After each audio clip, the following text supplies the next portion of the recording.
আসসালামু আলাইকুম রহমতুল্লাহি ওয়া বারাকাতুহু। প্রিয় দর্শক, আজ শনিবার ৯ মুহররম। আজকে যদি আপনি একটি আমল করতে পারেন, আমি যে নিয়মে বলবো ওই নিয়মে, আল্লাহ তাআলা আপনার সব মনের আশা পুরো করবে। আপনি আল্লাহ তাআলার কাছে যা চাবেন, আপনার রিজিকের অভাব, আপনি অসুস্থ, বিভিন্ন পেরেশানিতে ভুগছেন, ওই পেরেশানি থেকে অবশ্যই আপনি উদ্ধার হতে পারবেন। প্রিয় দর্শক, মাত্র একটি দোয়া, এই দোয়াটি যদি আপনি আমার নিয়ম অনুযায়ী পড়তে পারেন, তাহলে ইনশাআল্লাহ আপনি নিজেই এর সফলতা দেখতে পাবেন। প্রিয় দর্শক, এখন চলছে মুহররম মাস। এই মুহররম মাসের অনেক ফজিলত আছে, অনেক বরকত আছে। এই মুহররম মাস আল্লাহ তাআলার কাছে অত্যন্ত প্রিয়, কারণ এই মাসকে নবীজি সাল্লাল্লাহু আলাইহি ওয়াসাল্লাম বলেছেন শাহরুল্লাহ, আল্লাহ তাআলার মাস। অর্থাৎ এই মাসে যে ব্যক্তিটা বেশি বেশি ইবাদত করবে, ওই ব্যক্তিটা আল্লাহ তাআলার কাছে বেশি প্রিয় হবে। প্রিয় দর্শক, এই মাসের গুরুত্ব এই নামটা থেকেই বোঝা যায় যে মুহররম। মুহররম এর অর্থ একদিক থেকে হলো সম্মানিত। অর্থাৎ এই মাসে যে ব্যক্তি বেশি বেশি ইবাদত করবে, ওই ব্যক্তিটা আল্লাহ তাআলার কাছে সম্মানিত হবে। আবার যে ব্যক্তি এই মুহররম মাসে বিভিন্ন নিষিদ্ধ কাজ থেকে বিরত থাকবে, ওই ব্যক্তিটাও সম্মানিত হবে। প্রিয় দর্শক, এই মুহররম মাসে রয়েছে একটি মাত্র দিন, ওই দিনটাকে বলা হয় আশুরা। আপনি যদি ওই দিনটাতে ইবাদত করতে পারেন, তাহলে আল্লাহ তাআলা আপনার পিছনের জীবনের সব গুনাহ মাফ করে দিবে। প্রিয় দর্শক, এই মুহররম মাসে বিশেষ আমল হলো যে আপনি বেশি বেশি রোজা রাখা।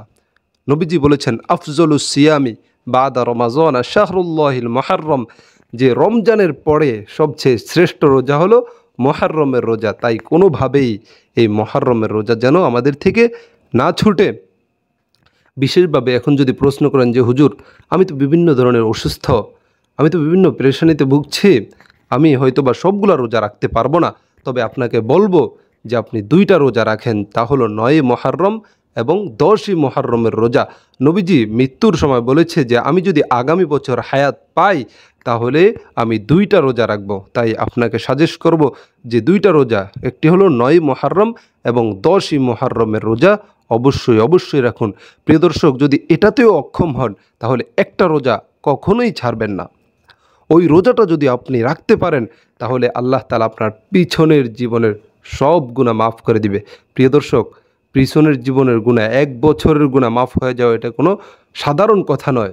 নবীজি বলেছেন মান সামা ইয়াউমা আশুরা আহতাসিবু আলাল্লাহি আন ইউকাফিরাস সানাতাল্লাতী ক্বাবলাহ, যে ব্যক্তি আশুরার দিনের রোজাটা রাখবে, তাহলে আল্লাহ তাআলা তাকে পিছনের জীবনের 1 বছরের গুনাহ মাফ করে দিবে। সুবহানাল্লাহ, আল্লাহু আকবার। প্রিয় দর্শক, তাই ওই দিনের রোজাটা কোনোভাবেই ছাড়া যাবে না। এখন কথা হলো ওই দিনটা কোন দিন? তা হলো আগামী রবিবার 6 জুলাই। ওই দিনের রোজাটা আপনারা কোনোভাবেই ছাড়বেন না। প্রিয় দর্শক, তাই এই মুহররম মাসের অত্যন্ত গুরুত্ব রয়েছে। কেন এত গুরুত্ব? কারণ এই মুহররম মাসের আশুরার দিন এমন একটা সময় আছে যখন আল্লাহ তাআলা সমস্ত বান্দাদের একটি কওমের তাওবা কবুল করে নেন, তাদেরকে মাফ করে দেন। প্রিয় দর্শক, এই মুহররম মাসে আল্লাহ তাআলা হযরত আদম আলাইহিস সালাতু ওয়াস সালামের দোয়া কবুল করেছেন, বিশেষভাবে আশুরার দিনে। এই আশুরার দিনে হযরত মূসা আলাইহিস সালাতু ওয়াস সালামকে ফিরআউনের দাসত্ব থেকে মুক্তি দিয়েছেন। প্রিয় দর্শক, আসুন আমি আপনাদেরকে যে ফজিলতপূর্ণ একটি দোয়ার কথা বলেছি, ওই দোয়াটা শুরু করি। প্রিয় দর্শক, এই দোয়াটা পড়ার পূর্বে আপনাকে অবশ্যই গুনাহ থেকে মুক্ত থাকতে হবে। গুনাহ থাকবে, আবার আপনি দোয়া করবেন, আল্লাহ তাআলা দোয়া কবুল করবে, এটা কখনো হতে পারে না। এই জন্য আপনাকে সর্বপ্রথম গুনাহ থেকে মুক্ত হতে হবে। গুনাহ থেকে মুক্ত হয়ে যখন আপনি আল্লাহ তাআলার কাছে দোয়া করবেন, তাহলেই আল্লাহ তাআলা আপনার সব দোয়া কবুল করে নেবে। প্রিয় দর্শক, আর গুনাহ থেকে মুক্ত হওয়ার, গুনাহ থেকে মুক্তি পাওয়ার একমাত্র মাধ্যম হলো তাওবা এবং ইস্তেগফার। আমি আপনাদেরকে এমন একটি ইস্তেগফারের কথা বলবো, যে ইস্তেগফারটা মাত্র 3 বার পড়লে আল্লাহ তাআলা আপনার জীবনের সব গুনাহ মাফ করে দিবে। প্রিয় দর্শক, এটা আমার কথা নয়, নবীজি নিজেই বলেছেন। মুস্তাদরাকে হাকিমের বর্ণনা, নবীজি বলেন মান ক্বালা আস্তাগফিরুল্লাহাল্লাযী লা ইলাহা ইল্লা হুয়াল হাইয়ুল কাইয়্যুম ওয়া আতুবু ইলাইহি সালাসান গুফিরা লাহু যামবুহু ওয়া ইন কানা ফাররা মিনাজ যাহাফ। হযরতে আব্দুল্লাহ ইবনে মাসউদ রাদিয়াল্লাহু তাআলা আনহু থেকে বর্ণিত, নবীজি বলেন, যে ব্যক্তি এই ইস্তিগফার আস্তাগফিরুল্লাহাল্লাযী লা ইলাহা ইল্লা হুয়াল হাইয়ুল কাইয়্যুম ওয়া আতুবু ইলাইহি তিনবার পড়বে, আল্লাহ তাআলা তার জীবনের সব গুনাহ মাফ করে দিবে, যদিও সে যুদ্ধের ময়দান থেকে পলায়ন করার মতো গুনাহ করুক না কেন। সুবহানাল্লাহ, আল্লাহু আকবার। প্রিয় দর্শক, আপনি যদি যুদ্ধের ময়দান থেকে পলায়ন করার মতো কবিরা গুনাহ করে থাকেন, এই ইস্তিগফারটা তিনবার পড়লে নবীজি বলেছে যে আল্লাহ তাআলা আপনার জীবনের সব গুনাহ মাফ করে দিবে। প্রিয় দর্শক, আমাদের জীবনে ইস্তিগফারের যে কত ফজিলত তা আমি বলে শেষ করতে পারবো না। অবিরাম রহমতের মাধ্যম হলো ইস্তিগফার। রিজিকের ব্যবস্থা করার মাধ্যম হলো ইস্তিগফার। সমস্ত বিপদ মুসিবত থেকে আপনাকে উদ্ধার করতে পারে এই ইস্তিগফার। এটা আমার কথা নয়, নবীজি নিজেই বলেছেন, যা আবু দাউদ শরীফের 2518 নম্বর হাদিসের মধ্যে আছে। নবীজি বলেছেন, মান লাজিমাল ইস্তিগফার জাআলাল্লাহু লাহু মিন কুল্লি দিকিন মাখরাজা ওয়া মিন কুল্লি হাম্মিন ফারাজা ওয়ারযুকুহু মিন হাইসু লা ইয়াহতাসিব। হযরত আব্দুল্লাহ ইবনে আব্বাস রাদিয়াল্লাহু তাআলা আনহু থেকে বর্ণিত, নবীজি বলেন, যে ব্যক্তি নিয়মিত ইস্তিগফার করতে থাকবে, আল্লাহ তাআলা তাকে বিভিন্ন পেরেশানি থেকে উদ্ধার করার পথ বের করে দিবে। অমিন কুল্লি হাম্মিন ফারাজা, এবং তাকে বিভিন্ন দুশ্চিন্তা থেকে উদ্ধার করবে। ওয়ারযুকুহু মিন হাইসু লা ইয়াহতাসিব, এবং তাকে এমন স্থান থেকে রিজিকের ব্যবস্থা করবে যে সে কল্পনাও করতে পারবে না। সুবহানাল্লাহ। প্রিয় দর্শক, এই হাদিস থেকে আমরা তিনটা জিনিস পাই। যদি আপনি বিভিন্ন ধরনের পেরেশানিতে থাকেন, যে আপনি ছেলে নিয়ে পেরেশানি, সংসার নিয়ে পেরেশানি, স্বামী নিয়ে পেরেশানি, সমস্ত এই ঝাই ঝামেলা থেকে উদ্ধার করার মাধ্যম হলো একমাত্র ইস্তিগফার। 2 নম্বর, আপনি বিভিন্ন ধরনের দুশ্চিন্তায় ভুগছেন, বিভিন্ন জনের পেরেশানিতে ভুগছেন, এই পেরেশানি থেকে উদ্ধার হওয়ার একমাত্র মাধ্যম হলো ইস্তিগফার। আবার আপনার রিজিকের অভাব, টাকা পয়সার অভাব, বিভিন্ন ঝাই ঝামেলা, টাকা পয়সার সমস্যা, এই টাকার পয়সার সমস্যা থেকে উদ্ধার করার একমাত্র মাধ্যম হলো ইস্তিগফার। আপনার হযরতে হাসান বসরির নাম শুনেছেন। উনি কিন্তু অনেক বড় একজন আলেম ছিলেন, সাথে সাথে বুজুর্গ ব্যক্তি ছিলেন। মানুষ বিভিন্ন প্রয়োজনে ওনার কাছে আসতো। একবার হাসান বসরি রহমতুল্লাহের কাছে এক ব্যক্তি আসে, এসে বলে, ও হাসান বসরি, আমি কত দরবারে গিয়েছি, কত স্থানে গিয়েছি, কত জায়গায় গিয়েছি, আর বলেছি, হুজুর আমার জন্য দোয়া করেন, আল্লাহ তাআলা যেন আমাকে একটা নেক সন্তান দান করে। ওই ব্যক্তি হযরতে হাসান বসরি রহমতুল্লাহি আলাইহির কাছে এসে বলে, হুজুর আপনি আমাকে এমন একটি আমল বলে দেন যে আমলের মাধ্যমে আল্লাহ তাআলা আমাকে একজন নেক সন্তান দান করবে। হযরতে হাসান বসরি রহমতুল্লাহ আলাইহি তাকে বললেন, যাও যাও, তুমি গিয়ে ইস্তিগফার করতে থাকো। কিছুদিন পরে আর এক ব্যক্তি হযরতে হাসান বসরি রহমতুল্লাহ আলাইহির কাছে আসে। হযরতে হাসান বসরি রহমতুল্লাহ আলাইহিকে বলে, ও হাসান বসরি, আমার সন্তান নিয়ে, পরিবার নিয়ে খুব কষ্টে আছি, টাকা পয়সার অভাব। ও হাসান বসরি, তুমি আমাকে এমন একটি আমল বলে দাও যে আমলের মাধ্যমে আল্লাহ তাআলা আমাকে টাকা পয়সার ব্যবস্থা করে দিবে। হযরতে হাসান বসরি রহমতুল্লাহ আলাইহি বলেন, যাও যাও, তুমিও গিয়ে ইস্তিগফার করতে থাকো। কিছুদিন পরে আর এক ব্যক্তি আসলো, এসে বলে, ও হাসান বসরি, আল্লাহ তাআলার পৃথিবীর মধ্যে জায়গার অভাব নেই, কিন্তু আমি আমার সন্তান নিয়ে পেরেশানিতে আছি, কোনো জায়গার ব্যবস্থা নেই। ও হাসান বসরি, তুমি আল্লাহ তাআলার কাছে দোয়া করো এবং একটি আমল বলে দাও যার মাধ্যমে আল্লাহ তাআলা আমাকে জায়গার ব্যবস্থা করে দিবে, যেখানে ঘর দুয়ার করে সন্তান নিয়ে শান্তিতে বসবাস করব। হযরত হাসান বসরি রহমতুল্লাহ আলাইহি বলেন, তুমিও গিয়ে ইস্তিগফার করতে থাকো। এক ব্যক্তি হযরত হাসান বসরি রহমতুল্লাহ আলাইহির মজলিস থেকে দাঁড়িয়ে হযরত হাসান বসরিকে জিজ্ঞেস করে, ও হাসান বসরি, 3 ব্যক্তি এসেছে আপনার কাছে, 3 ব্যক্তিকেই আপনি বলেছেন ইস্তিগফার করার জন্য।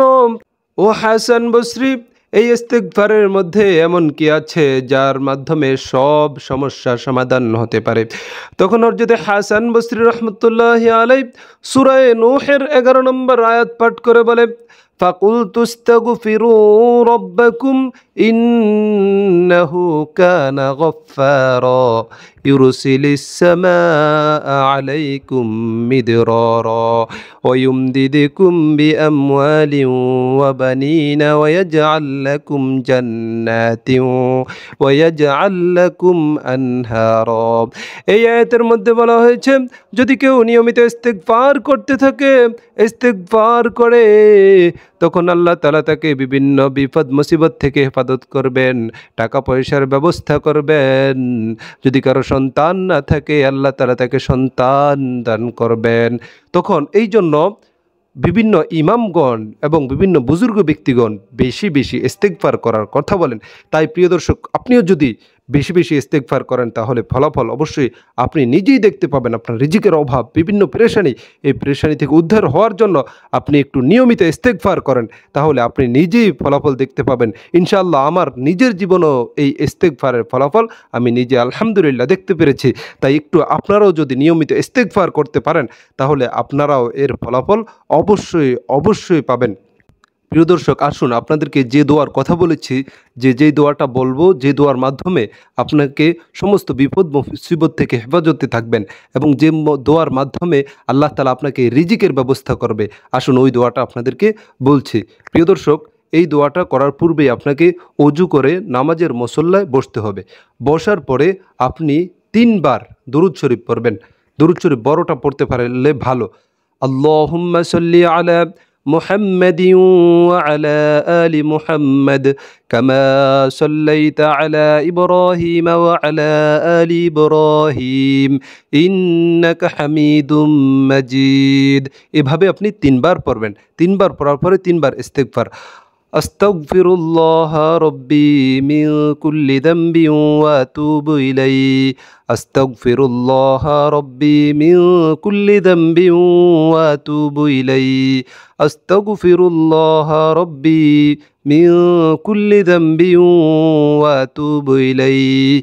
এরপরে ওই আমলটা আপনাকে 7 বার করতে হবে। তা হলো লা হাওলা ওয়ালা কুওয়াতা ইল্লা বিল্লাহ, লা মালজা ওয়ালা মালজা মিনাল্লাহি ইল্লা ইলাইহি, লা হাওলা ওয়ালা কুওয়াতা ইল্লা বিল্লাহ, লা মালজা ওয়ালা মালজা মিনাল্লাহি ইল্লা ইলাইহি, লা হাওলা ওয়ালা কুওয়াতা ইল্লা বিল্লাহ, লা মালজা ওয়ালা মালজা মিনাল্লাহি ইল্লা ইলাইহি। এরপরে আবার আপনি 3 বার দরুদ শরীফ।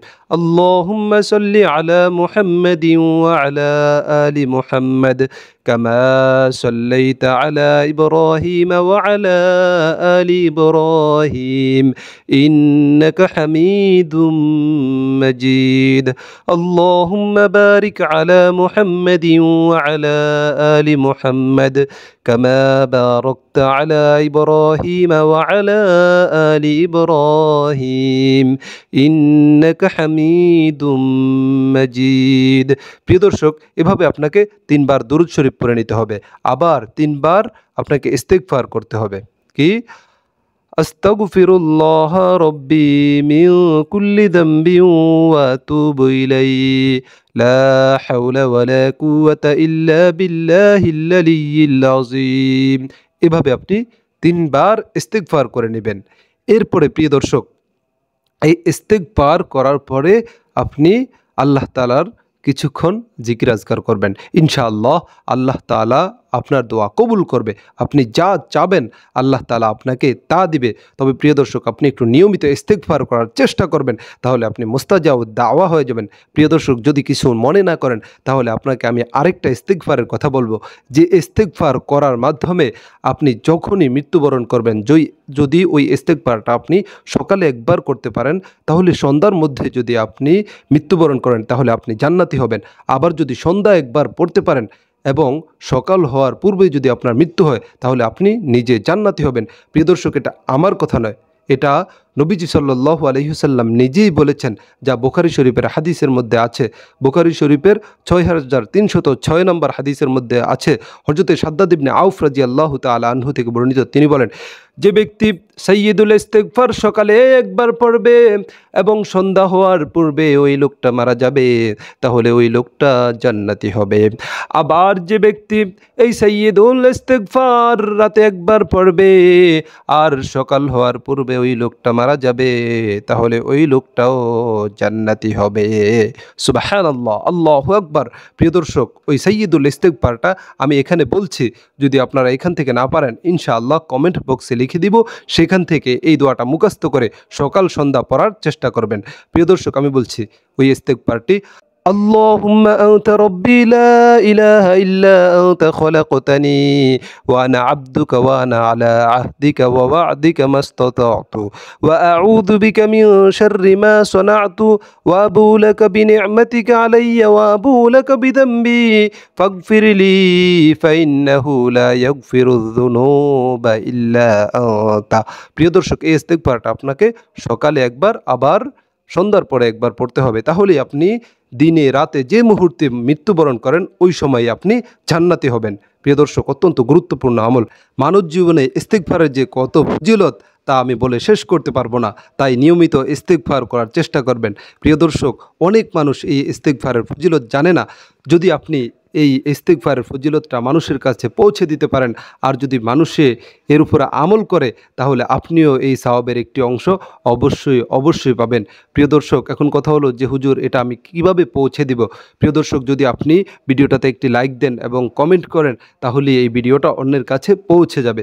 প্রিয় দর্শক, তো আমি সাজেশ করব, আমি অনুরোধ করব, যদি সময় থাকে তাহলে একটি লাইক দিয়ে এবং কমেন্ট করে ভিডিওটা অন্যের কাছে পৌঁছে দিবেন।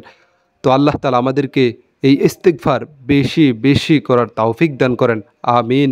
আমি আল্লাহ তাআলার কাছে দোয়া করব, যারা এই ভিডিওটা খুব ধৈর্যের সাথে দেখেছেন, আল্লাহ তাআলা যেন তাদের মনের আশা পুরো করে দেয় এবং বিভিন্ন ঝামেলা থেকে উদ্ধার করে। রিজিকের সমস্যা থাকলে আল্লাহ তাআলা যেন রিজিকের অভাব দূর করে দেয়। কেউ যদি অসুস্থ থেকে থাকেন, আল্লাহ তাআলা যেন আপনাদেরকে সুস্থ করে দেন। হে আল্লাহ, তুমি আমাদের দোয়া কবুল করে নাও। ইনশাআল্লাহ দেখা হবে পরবর্তী ভিডিওতে। এ পর্যন্ত সকলেই সুস্থ থাকুন, ভালো থাকুন। আল্লাহ হাফেজ। ওয়াসসালামু আলাইকুম ওয়া রাহমাতুল্লাহি ওয়া বারাকাতুহু।